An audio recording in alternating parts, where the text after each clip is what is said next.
Hey everybody, it's You Had to Ask, the show where I answer your questions, and this week's first question comes from Mr. Bytor, who asks, what was your opinion of atheists slash non-believers before you were one? Did you have an attitude of contempt, or was it something you just kind of ignored? Did changing your opinion on atheists help to lead you toward becoming one?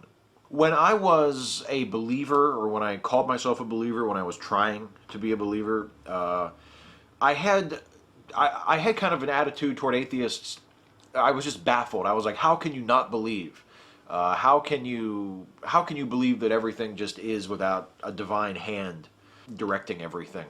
And a lot of it was that the only information I ever got about atheists was from fellow Christians. I don't think I had ever actually known or spoken to or even heard an atheist. I hadn't read any Bertrand Russell, and this was would have been in the 80s and the early and mid 90s, before the modern new atheist movement became so prominent, before there were just a whole field of very prominent, very articulate, intelligent atheists boldly speaking out for their atheism and challenging religion.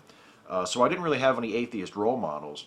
And yeah, I think my opinion changing on atheism happened long before I decided that I myself was an atheist. I think long before I identified as an atheist, I had decided, you know what, that sounds like a really reasonable position. But yeah, I think it was just ignorance. You know, it was just being a theist myself, being a Christian, not really seeing or understanding that other point of view. That caused me to. I never looked down on them. I never thought that they were stupid or that there was anything wrong with them or that atheism was like an evil position. I just didn't understand it.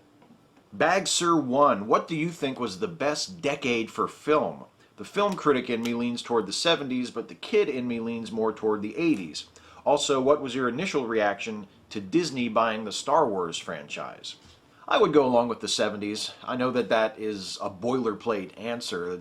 Most film critics, film aficionados would say the 70s was the best decade for film. But I think it was. I agree with that. I would also not discount the 1930s as a strong candidate. The 30s was a hell of a decade for film.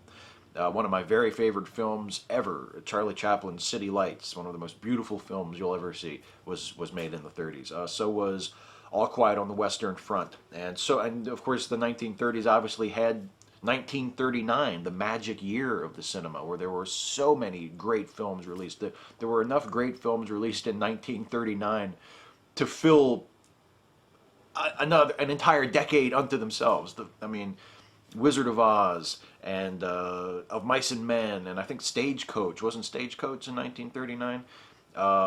And Mr. Smith Goes to Washington, and just on and on and on, just an endless list of great films just from 1939, and all throughout the 30s. There were outstanding films, absolutely outstanding films. And I would put that, if you're going to rank the great decades of cinema, I would put the 70s at the top, and I would think very seriously about putting the 30s right next to them, right below the 70s at the second spot, because the 30s was a great decade for film. Oh, and also the initial news of Disney buying the Star Wars franchise. I consider it good news because I think George Lucas is the wrong person to be in control of Star Wars. I think he has demonstrated that he does not understand how best to present his own creation. And I initially actually took the Disney purchase as very good news. Mew Maricino, do you have a favorite Beatle? Yes, John. Matthew McH. Hey Steve, just discovered your channel. You do a fantastic job. Anyway, my question is, for what conceivable reason do you think a person might choose to live indefinitely given the opportunity? And also, if that opportunity was taken, how long do you imagine one could stick it out, so to speak, assuming, of course, that they remained in their physical prime? 100 years, 200, 500, 1,000, 50,000? Thank you.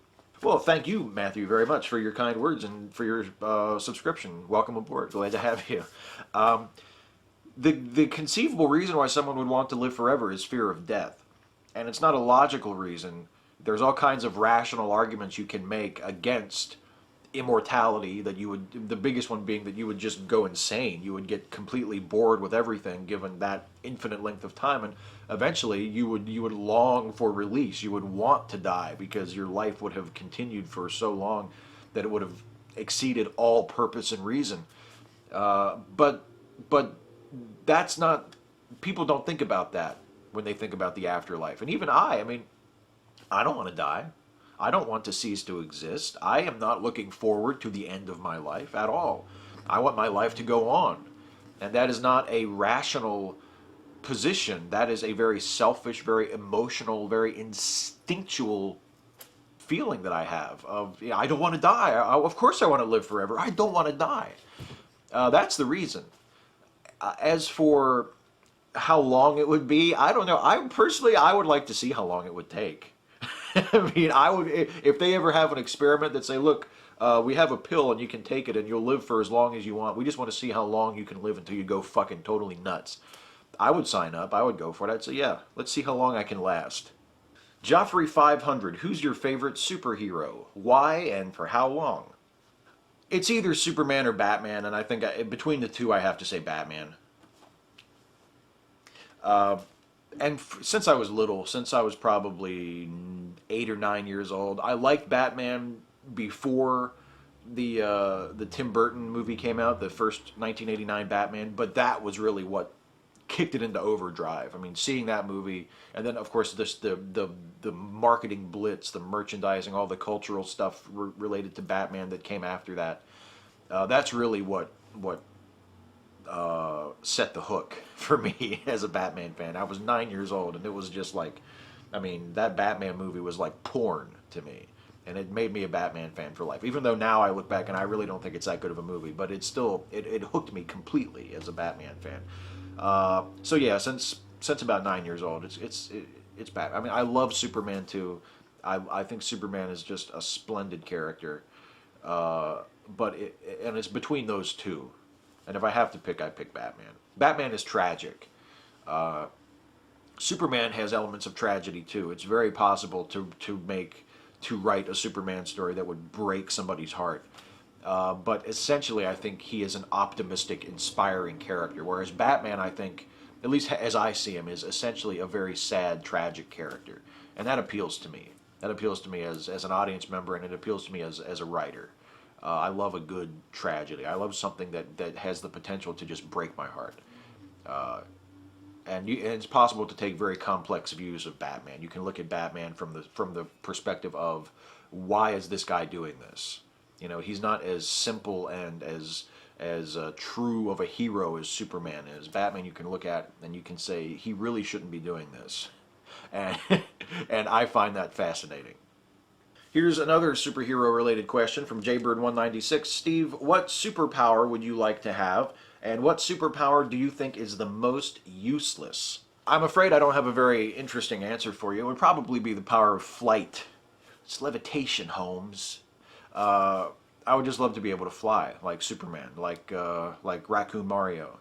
I tell you, playing Mario 3 when I was young, and when it first came out, and Raccoon Mario being able to fly, that was kind of a thrill for me, I will admit. I mean, I've never been a huge video game person, and then especially if you got the Game Genie where you could have him fly without having to run, you could just hold the button down and his meter would go up all by itself, just standing still, and you could just lift off of the ground. That was pretty cool. I admit to being slightly embarrassed by how thrilling I found that. Something about flight is just innately intriguing and fascinating and compelling to me. As for the stupidest superpower, oh, it's got to be Aquaman, doesn't it? Talking to fish. I hate to pile on Aquaman.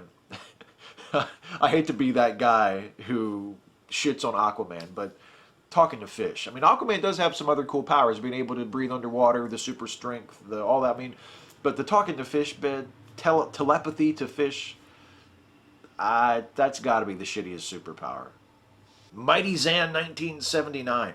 Have you ever considered putting together a compilation of clips of you messing with Adi? That cat is awesome. She takes so much crap and just doesn't care. Somebody thinks you're awesome. How about that? Yeah, I think you're pretty awesome too. She does take a lot of shit from me. I do bother her a lot. and she takes it pretty much in stride. She is pretty awesome. I have some ideas for more cat related videos. I haven't actually had a chance to shoot any of them yet. I don't know if they would actually work how I think they would work, if they'd be funny or interesting at all. But she is a pretty cool cat. And she does. She's very patient with me. She's very, very patient with me. She allows me to disturb her and hold her up for those good news videos that I do. She's not always very happy about that because I usually disrupt her from taking a nap. But she always comes back for more. She's always very affectionate. She's always very vocal. She doesn't run and hide. You know, she doesn't. She always is very interested in what I and my wife are doing, and she's very, yes, she's very sweet, even though she complains sometimes. She's pretty cool. She's pretty cool. Mwah. Yes.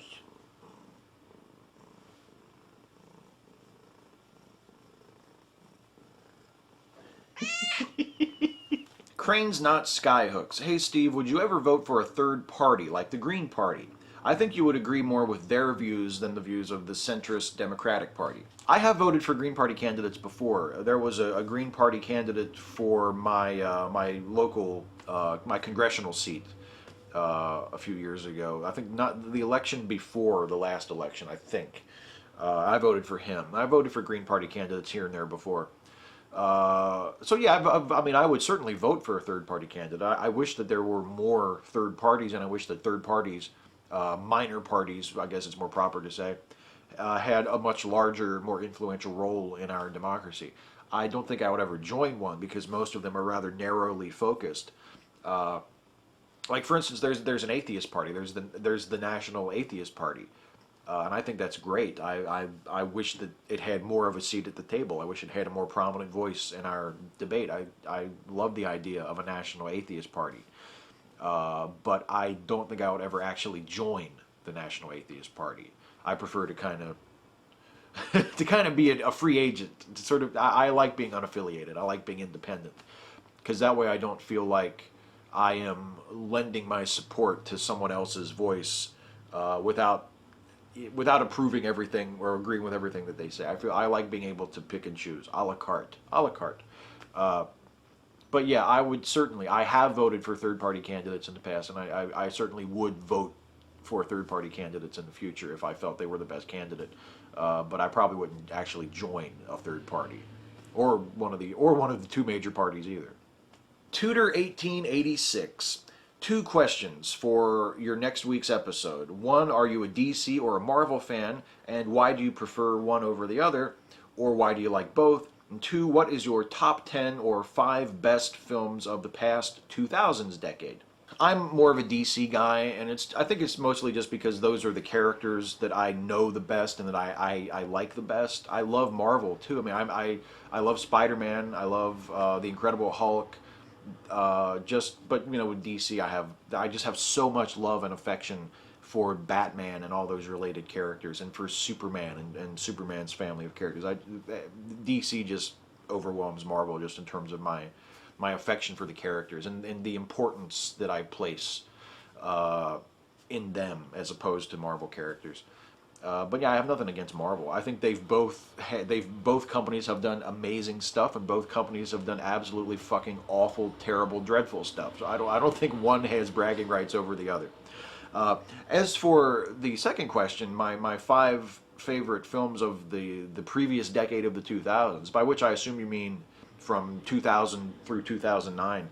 I wrote an article for my blog 3 years ago that I posted on New Year's Eve 2009. Called The 21 Best Films of the 21st Century. I'll put a link to it in the description box if you want to read it. That goes into more detail than I'm going to go into here, but it just 5 films from that decade that I thought were great. No Country for Old Men was my favorite. There Will Be Blood, I thought was brilliant. The Lives of Others was outstanding. Elephant, I love Gus Van Sant's film Elephant, which was inspired by the Columbine shooting. It's like a fictionalized version of Columbine, and there are just so many to choose from. It's hard to pick. One more. I'll just say Rachel Getting Married. Rachel Getting Married is just an outstanding film. But I mean, I could go on. That was a really good decade for film too. It turned out to be a really really great decade.